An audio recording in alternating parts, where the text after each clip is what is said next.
네, 전격 인터뷰 이번엔 한미 정상회담 총정리하겠습니다. 홍현익 전 국립외교원장 나와주셨습니다. 어서 오십시오. 네, 안녕하십니까? 네, 8년 만인데요. 트럼프 대통령이 에이펙 정상회의를 계기로 한국을 국빈 방문했죠. 네. 이 대통령이 우리나라 최고 훈장인 무궁화 대훈장을 수여하면서 정말 최고 수준의 예우를 했는데 관세 협상이 극적으로 태결이 됐어요. 일단 원장님 한미 정상회담 총평으로 좀 시작해 주시죠. 상당히 우려를 많이 했었는데 네. 결국 저는 이렇게 3,500억 달러 투자하는 게 타결되지 않으리라고 저는 생각했었거든요. 아, 네. 근데 아마 트럼프 대통령이 각오하고 어쨌든 오늘 그 결말을 본다 이렇게 결심하고 온 것 같아요. 그런 단초가 방명록에 트럼프 대통령이 뭐라고 썼냐면 위대한 정상회담 아름다운 시작 이렇게 썼답니다. 그러니까 왜 아름다운 시작이겠어요. 이게 뭔가 정상회담을 하면서 거기서 타결한 것 같아요. 그러니까 트럼프 대통령이 자기의 그 큰 틀에 있어서의 금액이나 그런 건 자기가 관철을 했지만 나머지 한국의 우려에 대해서는 상당히 많이 반영한 그래서 상호 간의 기브앤테이크가 확실히 됨으로써 타결이 됐는데 전 사실 이렇게 예상은 못했습니다. 저는 애초에는 타결이 돼도 걱정, 타결이 되면 너무 많이 우리가 양보하는 게 될까 봐 걱정했고 타결이 안 되면 또 이게 또 한미 관계 전반에 많은 악영향을 미칠까 봐 안 되면 그랬는데 일단은 안도는 했는데 요는 이제 우리 금융시장이나 외환 그 환율 이게 안정이 되는지를 보면 좀 평가를 할 수 있겠습니다. 네네. 지금 사실 방명록 얘기를 하셨는데 어제 이제 모두 발언은 이제 공개가 됐기 때문에 저희가 다 알 수 있었는데 트럼프 대통령이 이렇게 발언을 했어요. 양국 협상단이 매우 터프한 협상가들인데 당연한 거다. 그리고 우리는 함께 일하고 있다. 우리 공동체 국민 지도자들 사이에 위대한 사랑이 있다. 이렇게 말을 했어요. 그래서 방명록도 그렇고 모두 발언도 그렇고 마치 한미 관세 협상을 타결을 염두에 둔 것 같은 이건 제 생각이긴 합니다만 저도 그런 느낌이 듭니다. 그래서 극적 효과를 노린 것 같다 이런 생각도 들었는데 왜 모두 발언에선 근데 그 관세 협상 얘기를 그렇게는 안 했을까요? 모두 발언에서는 아직 타결이 안 됐으니까 타결이 안 됐고 머릿속에 있는 거죠. 머릿속에 있고 지금부터 이제 드라마를 시작합니다 하는데 처음부터 결말을 알려주면은 재미가 없잖아요. 그러니까 그리고 그 트럼프 머릿속에는 가능한 자기는 최대한도로 한국에서 끌어내야 된다. 그런 취지에서 먼저 양보하는 듯이 얘기할 필요는 없죠.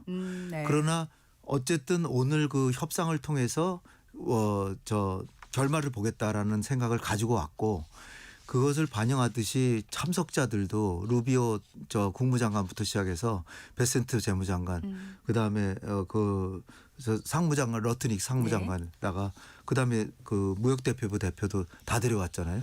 그러니까 모든 최고 협상자까지 다 모든 사람이 다 있었어요. 그러니까 거기서는 기탄 없이 얘기해서 완전히 끝을 볼 수 있는 그런 장소였거든요. 그러니까 트럼프 대통령의 이 어떤 통치 스타일을 다시 한번 확인하는데 일단 평소에 보면은 엉뚱하고 뚱딴지 같은 얘기도 잘하고 굉장히 그 위협도 가하고 압박도 하고 엄청나게 하는데 결말에 있어서는 합리적인 결과를 하고 최대한의 자기가 그 이익을 국대화하는 쪽으로 타협은 한다는 거죠.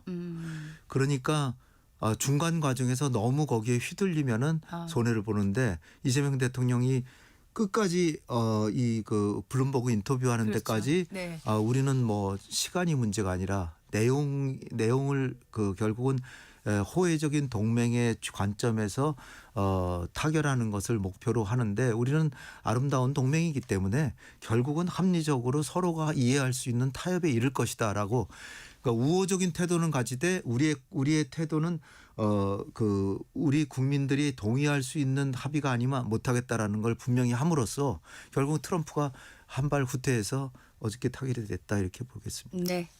자, 이제 좀 구체적 내용으로 한번 들어가 보겠습니다. 이제 김용범 실장이 회담 이후에 브리핑을 했습니다. 한미 간 대미 투자 펀드가 합의 내용이 이렇던데요. 제가 잠깐만 좀 전해드릴게요. 대미 투자 펀드 총 3,500억 달러 가운데 2천억 달러가 현금 투자고 1,500억 달러는 조선업 협력 방식으로 구성을 했고요. 2천억 달러 현금 투자는 매년 상한선을 200억 달러로 정했습니다. 대미 투자 펀드 수익 배분은 한미가 5대 5로 했고 20년 내에 원리금을 전액 상환받지 못할 것으로 보이면 수익 배분 비율도 조정이 가능한 것으로 합의가 됐습니다. 자, 요걸 봤을 때 전체적으로 우리가 잘한 협상인가요? 이해득실 차원에서 한번 좀 얘기해 주시죠. 우리는 최선을 다한 것 같습니다. 한마디로 얘기하면. 네. 그렇지만 아주 뭐 환영하고 만족할 수는 없어요. 왜냐하면 네. 2천억 달러보다 조금 더 금액이 줄었으면 했은 게 제 소망이었습니다. 우리가 본래 네. 미국에 제시한 건 70억 달러씩 10년이었다라고 제가 알고 있거든요. 예, 그러면 예. 700억 달러인데 700억 이게 2천억 달러가 됐으니까 이 총체적인 금액에 있어서는 미국의 뜻이 대체로 관철된 것 같고 네. 그러나 이제 내용 면에서 여러 가지 보완하는 거, 뭐 투자의 안정성이라든지 투자 방식에 있어서 한국인 뭐 매니저를 뭐 이렇게 뭐 네. 그 고용한다든지 예, 예. 또 뭐 이익 배분에 있어서도 경제적 합리성을 반영했다든지 그다음에 우리 반도체에 뭐 100% 관세를 매긴다 그랬는데 대만처럼 이제 대만이 상당히 우호적으로 했는데 대만보다 불리하지 않게 하겠다라고 했고 현대차도 지금 25%인데 15%로 이제 내리게 됐기 때문에 현대차 같은 기업은 아주 지금 대환영하고 있을 겁니다. 네. 그런 여러 가지 부수적인 효과를 보고 또 안보에서도 이게 작용해서 안보 부분에서도 우리의 요구를 많이 들어준 거 보면 네. 총체적으로 큰 그림으로 보면 성공한 협상이다라고 볼 수밖에 없을 것 네. 같습니다. 협상 결과가 이제 나오고 난 다음에 국민의힘에서는 이제 논평을 내놨는데 일단 우려가 앞선다. 좀 이런 논평이에요. 그러니까 연 200억 달러 투자는 외화 보유액을 허물지 않고서는 환율 안정을 자신할 수 없는 수준이다. 이렇게 평을 했고요. 또 대미 투자 펀드 기금 특별법 제정 문제와 관련해서는 헌법 60조 그리고 통상조약법상 국회 비준 동의 대상이다. 이런 점을 강조를 했는데 이 우려는 어떻게 보십니까? 저는 아주 솔직하게 말씀드리면 만약에 지금도 과거 정부 윤석열 정부였다면 이거보다 훨씬 나쁜 합의를 이미 했을 겁니다. 근데 이재명 정부가 끝까지 우리의 기본 원칙을 중시하면서 계속해서 우리는 시간이 문제가 아니라 내용이 문제다라는 식으로 끝까지 버텼고 거기에 대해서 트럼프 대통령이 자기 자신이 생각하기엔 상당한 양보를 해서 이 정도 타결이 됐는데 그리고 국민의힘에 말씀드린다면 왜 8월 25일부터 그때 이미 타결을 했어야 되는데 왜 이렇게 늦었냐는 걸 계속 얘기하는데요. 만약에 그 당시에 체결해서 이렇게 다 모든 게 왔다면은 우리나라는 지금 IMF 위기로 갈 가능성이 매우 컸을 것 같아요. 그런 걸 생각하면은 저렇게 비판적으로 물론 건설적인 비판은 좋지만 이거는 정말로 우리가 최대한을 한 겁니다. 물론 미국의 억지가 너무 심했죠. 억지가 심한데 거기에 대해서 최대로 잘 버텼는데 그거를 왜 진작에 못했냐라는 식이라든지 또 뭐 지금도 우려가 된다. 진작에 했으면 훨씬 우려가 커서 우리는 지금 정말 외환위기로 갔을 가능성이 굉장히 크다고 봐요. 과거 정부였으면.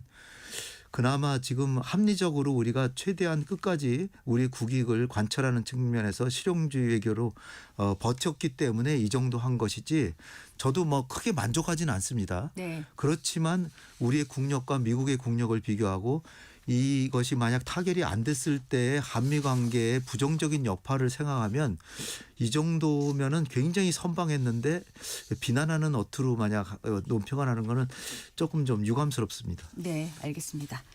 자, 지금 협상에서 통화 스와프 얘기는 이제 빠졌는데 통화 스와프 네. 없이 우리가 연간 200억 달러 네. 하는 게 이게 좀 우리 외환 시장에 부담은 없을까요? 어떻게 생각하십니까? 통화 스와프는 네. 제가 보기에는 애초에 우리 정부가 우리의 뜻을 분명히 보여주기 위해서 내세운 일종의 카드, 버릴 수 있는 카드였던 것 같아요. 네. 왜냐하면 통화 스와프라는 게 이게 단기적인 환율 불안정을 해소하는 데는 효과가 있지만 장기적인 이처럼 5년, 10년 뭐 이렇게 장기적인 거를 그 금융 문제를 해결하는 데는 상당히 한계가 있고요. 네네. 그다음에 이 통화스와이프도 공짜가 아닙니다. 이거 나름의 이자가 있어요. 그렇기 때문에 이게 전반적인 해결책이 되지 않는데 제가 보기엔 통화스와프도 그러니까 우호적인 관계가 이제 형성이 됐기 때문에 금액은 클 필요가 없어요. 이제 네. 클 필요가 없는데 뭐 향후에 체결되지 않을까 저는 그렇게 생각을 합니다. 그래서 통화스와프는 큰 문제가 아니었어요. 애초에 큰 문제가 아니었고 네. 그게 한 10년이나 5년 정도의 중기적인 한국의 금융시장 안정에는 한계가 분명하다. 그렇기 때문에 그거는 우리가 미국의 태도를 바꾸기 위한 협상 카드로 쓴 측면이 강했다라고 좀 봅니다. 네. 관세 협상에 대한 세부 내용에 대한 합의 또 이런 경제적 부분에 대해서는요. 4부에서 보다 자세히 분석해 보기로 하겠습니다. 안보 분야로 넘어가 보겠습니다. 자, 이 대통령이 정상회담에서 우리 안보 분야의 수건 사업이었죠. 핵 추진 잠수함에 대한 요청을 공개적으로 했습니다. 오해하시지 않도록 핵무기를 탑재한 잠수함이 아니고 핵 동력으로 네. 나아가는 잠수함 운영에 필요한 핵 연료를 확보할 수 있게 해달라. 이렇게 요구를 했는데 일단 이런 요구를 공개적으로 한 것 자체가 굉장히 이례적이죠. 이례적이고 그러나 이게 아주 저는 시원함을 느꼈는데요. 사이다 요청 같은 그 느낌을 네. 받았는데 네네. 이거는 반드시 우리가 해야 되는 겁니다. 우리가 대한민국이 세계 5위의 국방력을 가지고 이제 경제력도 10위 정도인데 이런 국가가 이렇게 북한이 핵 잠수함을 개발한다라고 공언을 하고 협박하고 압박하고 있고 네. 이 서해에서 이 중국의 어선들이나 또 중국의 그 불법적인 구조물 이런 것들로 인해서 우리가 크게 위축이 되고 있고 그다음에 그 제가 해군 함대 이런 데 방문해 보니까 한국의 해군력이 중국에 비해서 약 3대 1 이상으로 우리가 불리하다고 합니다. 네. 그런 상황에서 우리의 해군력을 반드시 늘려야 되는데 이게 우리 정말 사회자께서 얘기하신 것처럼 수건 사업인데 이걸 당당하게 얘기할 수 있는 게 최근에 미 군부에서도 그 서해상에 있어서 중국의 불법 구조물에 대해서 얘기를 하면서 은근히 한국이 중국을 견제해달라 막 이렇게 얘기만 하지 실제로 뭐 미국이 나서주지는 않아요. 그러면 우리의 능력을 키워줘야 될 거 아닙니까? 네. 그러기 위해서는 반드시 필요한 게 핵 잠수함이 아니라 저는 원자력 잠수함이란 원자력 동력 잠수함, 네. 원자력 추진 네. 잠수함이라고 얘기하고 싶은데요. 왜냐하면 오해가 있을까 봐 네. 핵무기를 싣고 다니는 게 아니라 네네. 이 바다 속에서 오랫동안 잠수함이 은닉성을 기해서 한 수개월 동안 밖으로 안 나오고 어디인지 모르게 하기 위해서는 밖으로 나오는 디젤 잠수함은 매일 하루에 한 번씩 밖으로 나와야 되거든요. 맞습니다. 네. 그러니까 이거를 반드시 우리 필요한데 이것을 뭐 한 15년 20년 동안 우리 수건 사업인데 못했는데 네네. 요번에 우리가 그 투자 협상을 미국이 원하는 대로 어느 정도 들어주면서 네. 반대급부로 이거를 완전히 받아냈는데 원자력 협정 개정하고 네. 이건 정말 쾌거라고 저는 봅니다. 네. 트럼프 대통령이 지금 이미 승인한 걸로 네, 제가 네. 속보고가 그렇게 나왔습니다. 승인했는데 단지 이제 미국의 필리 조선소 네. 하나오션이 인수한 필리 네. 조선소에서 건조한다 뭐 이렇게 됐지만 네. 어쨌든 우리가 건조하고 우리의 핵 잠수함을 가지게 됐다는 거 원자력 동력 잠수함을 가지게 됐다는 건 굉장히 저는 기쁘게 생각합니다. 근데 트럼프 대통령이요. 왜 이렇게 네. 빠르게 승인을 했을까요? 이미 이것도 염두에 두고 또 한미 간에 어느 정도 물론 뭐 위성락 실장도 네. 그런 발언을 하긴 했습니다만 있었던 걸까요? 트럼프 대통령이 그 CEO 서밋에서도 뭐 이렇게 그 연설할 때 오찬 연설 1시간 늦게 와가지고 연설했을 늦었죠. 때도 네. 1시간 늦게 오셔가지고 한 40분 이상 하셨더라고요. 굉장히 대단하신 분인데 결국 그러면서도 나는 상식을 존중한다. 상식이 있고 합리성을 존중한다 그러는데 제가 합리성에 딱 들어맞거든요. 미국의 책임과 부담을 줄이려 하고 방위비 분담금도 좀 늘려달라고 그러고서 한국의 국방비도 늘리라고 하는데 그러면은 당연히 우리의 국방력이 증진돼야 될 거 아니에요? 네. 그 미국의 요구가 있는 걸 되받아친 거죠, 우리가. 되받아쳐서 얻어낸 거라고 좀 보는데 네네. 트럼프 대통령이 들어보니까 그럴듯하거든요. 우리가 핵을 만드는 게 아니라 네. 핵 동력만 그 소형 원자로 네. 소형 원자로가 탑재된 잠수함을 만들겠다는 거니까 네. 당연히 해야 되는 거 아니냐 이렇게 생각하는 것 같아요. 네네. 그런데 시점이요. 네. 지금 이제 북미 대화 추진을 강하게 네. 드라이브를 걸고 있는데 네. 북한이 이 핵 추진 잠수함, 원자력 추진 잠수함에 대해서 좋아할 리가 없고요. 중국도 마찬가지 아니겠습니까? 맞습니다. 근데 이 시점에서 네. 일단 이재명 대통령은 네. 왜 이 얘기를 꺼냈을까? 또 이런 질문이 나올 네. 법하거든요. 이게 너무나도 중요하고 대한민국의 자각력 향상에 결정적인 요소이기 때문에 설사 북미 대화가 조금 늦춰진다고 하거나 또 중국의 시진핑 주석이 조금 볼멘 소리를 할 수는 있습니다. 저는 할 수는 있지만 네. 당당하게 우리는 의연하게 중국이나 북한에 대해서 당신들이 핵을 개발하고 당신은 핵을 개발하고 은연중에 우리를 위협하고 있는데 물론 중국이 위협하고 있지는 않죠. 네. 북한은 노골적으로 위협하고 있잖아요. 네. 중국은 핵으로 위협하고 있지는 않지만 우리도 자각력으로 해군력을 강화할 필요가 있고 당신들도 핵을 개발해서 수백 개를 갖고 있는데 우리는 핵을 개발하는 것도 아니고 핵 동력 잠수함을 갖는 건데 그걸 가지고 뭐 그렇게 나무랄 수 있냐라고 저는 당당히 얘기해야 된다고 봅니다. 설사 한중 관계가 약간의 이것으로 인해서 지연되거나 약간의 부담을 갖더라도 네. 이거는 우리가 당당하게 한국의 자주 독립성을 강화하고 자율성을 과시하기 위해서도 이거는 당당하게 대응해야 된다고 저는 봅니다. 네. 지금 사용 후 이제 핵연료 재처리 그리고 우라늄 농축 부분을 이제 논의할 그야말로 이제 한미 원자력 협정 개정 문제가 이제 후속적으로 진행이 돼야지 이 지금 원자력 추진 잠수함의 건조도 가능한 거지 않습니까? 네. 앞으로 이 한미 원자력 협정 개정 협의는 어떻게 진행이 될까요? 원자력 협정 개정은 유성락 실장이 벌써 한 두 차례 이상 얘기했듯이 네. 상당한 진전이 있었고 우리가 일본 정도의 수준일지는 어느 정도 수준일지는 확실하지 않지만 네. 한국이 지금 우라늄 농축을 사실상 못하고 있고 20% 이상의 농축을 할 수는 있는데 건건마다 미국의 협상을 통해서 합의를 받아야 되거든요. 네. 그리고 협상을 안 해요. 그러니까 결국 못하는 거잖아요. 네. 네. 그 재처리는 아예 못하게 돼 있어요. 네. 일본은 하는데. 네.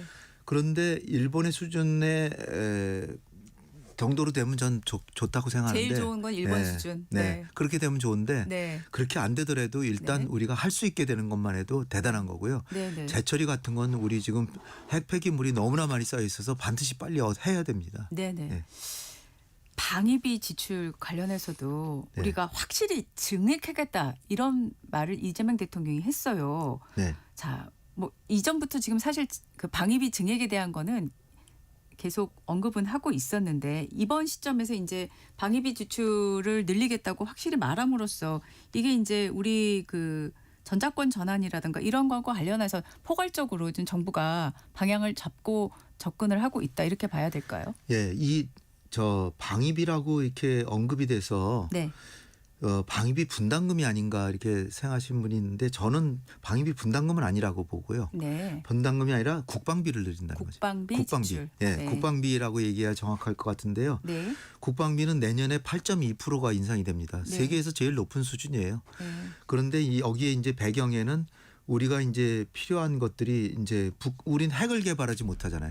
그럼 보복 능력이라도 재래식 무기로 보복 능력을 갖춰야 되는데 거기도 많은 돈이 필요하고 그다음에 하사관들 많이 양성해야 되고 하사관들이 지금 병장 월급만 올랐지 하사관 월급이 안 올라서 네. 많이 월급도 인상해주고 하사관도 더 많이 모집해야 됩니다. 기술 정예군을 만들려면. 예, 예. 그리고 이제 그 저궤도 위성이라든지 네. 우리의 정보 정찰 능력 이거 강화해서 결국은 전자권 전환을 임기 내에 할 수 있도록 하려면 방위비는 우리가 자진해서 올린다라고 표현하고 있어요. 미국의 요청에 의해서가 아니라 우리가 우리의 필요에 의해서 자발적으로 올리겠다. 그래서 2035년까지 미국이 원하는 GDP 대비 3.5%를 달성하겠다라고 지금 거의 합의한 상황입니다. 네, 알겠습니다. 자, 북미 회담 성사 여부에도 성사 회담까지는 아니더라도 네. 회동이라도 될까 하는 기대가 컸고, 네. 근데 어제 이제 보도에서는 두 정상이 일단은 김정은 위원장과의 회동이 불발됐다라는 표현을 한 것으로 보도가 되고 있는데요. 원장님께서는 이제 이 상황에 대해서 북한이 아직 때가 아니라고 판단한 것 같다 이렇게 또 말씀하신 것으로 보도가 됐는데 이 상황은 어떻게 보셨습니까? 저는 애초에 요번에 트럼프 김정은 만남이 성사되리라고 저는 생각했습니다. 아, 성사되리라고요? 네, 성사될 가능성이 매우 컸다라고 봐요. 네. 컸는데 결국 어디서 뒤틀어졌냐면은 일본에서 다카이치 총리랑 만나고 정상회담 끝나고 나서 다카이치 총리가 트럼프 대통령이 북한의 완전한 비핵화를 추진하는 데 동의했다라고 얘기했어요. 네네. 그 얘기는 트럼프 대통령이 북한은 뉴클리어 파워다. 네. 또 사실상 핵무기를 많이 갖고 있는 나라 아니냐 이렇게 얘기를 했지만 김정은이 제일 바라는 게 핵보유 인정인데 북한의 완전한 비핵화를 추진한다라고 다카이치가 얘기를 했고 예. 그다음에 한국에 와서도 우리 정부하고도 결국 북한 한반도 비핵화를 추진하는 걸로 합의가 됐습니다. 네. 그건 나중에 일이지만 네. 이미 일본에서 다카이치 총리가 그렇게 발언함으로써 거기서 이제 흐려졌고 그리고 나서 다카이치 총리하고 요코스카 항에 가가지고서 핵 항모에 가가지고서는 네. 항공모함에 승선했잖아요. 그때 북한이 미사일 발사했잖아요. 그 미사일이 그 항모를 타격할 수 있을 정도의 거리의 미사일이었고 거기는 핵도 다 탑재될 수 있는 것이었습니다. 그러니까 그때 김정은은 트럼프 대통령과의 그 과거의 하노이 정상회담의 그 나쁜 추억을 생각하면서 트럼프 대통령 또다시 나를 기만하려고 그러는 것이 아닌가 그런 생각을 했을 겁니다. 네. 그래서 지금 정상회담을 안 하더라도 그 트럼프 대통령이 그 경주에 와서도 얘기했듯이 머지않은 장래에 다시 만나고 싶다라고 또 얘기했잖아요. 그러니까 요번에는 지금 시진핑 주석도 오고 시진핑 주석의 입장도 살려주고 그리고 중국으로부터 많은 원조를 받았을 겁니다. 그것이 자칫 흐려질 수도 있고 또 지금 최선희를 러시아에 보내서 이제 러시아를 방문하려고도 생각하고 있는 것 같은데 네. 그러니까 지금은 중국하고 러시아하고 관계를 강화할 때다. 트럼프하고는 지금 안 하더라도 조만간에 다시 만나서 더 크게 받을 수 있다라고 생각을 한 것 같아요. 그러니까 뭐 그렇게 뭐 아주 초조해서 그렇게 회담에 응하게 아니라 네. 미일 정상회담에서 실망했고 그리고 향후에 더 얻어낼 수 있다는 그런 생각으로 이번에는 안 만나기로 한 것 같다. 저는 네. 그렇게 봅니다. 오늘 트럼프 대통령이 이제 한국을 네. 떠나는데요. 그 네. 전에라도 뭐 회동은 아니고요. 네. 메시지라도 북한 쪽에서 나올 가능성이 있을까요? 글쎄 뭐 일단은 그 미사일 발사하면서도 김정은이 참관을 안 해요. 네, 안 그리고 했죠. 예. 트럼프는 요코스카항 일본에 있지만 서해 쪽으로 미사일을 쐈어요. 이게 다 아면 중에 서로 메시지가 오고 가는 거라고 저는 봅니다. 네. 메시지를 이미 주고받은 거예요. 그러니까 벌써 어저께 그 한미 정상회담을 하면서 이번에는 아마 좀 어렵다라는 식으로 얘기가 나온 것 같고요. 그러니까 북한에서 입장 표명이 있을지는 모르지만 굳이 안 하더라도 서로 간에 암묵적인 메시지가 따로 오고 갔기 때문에 네네. 서로 다 알고 있는 거죠. 네.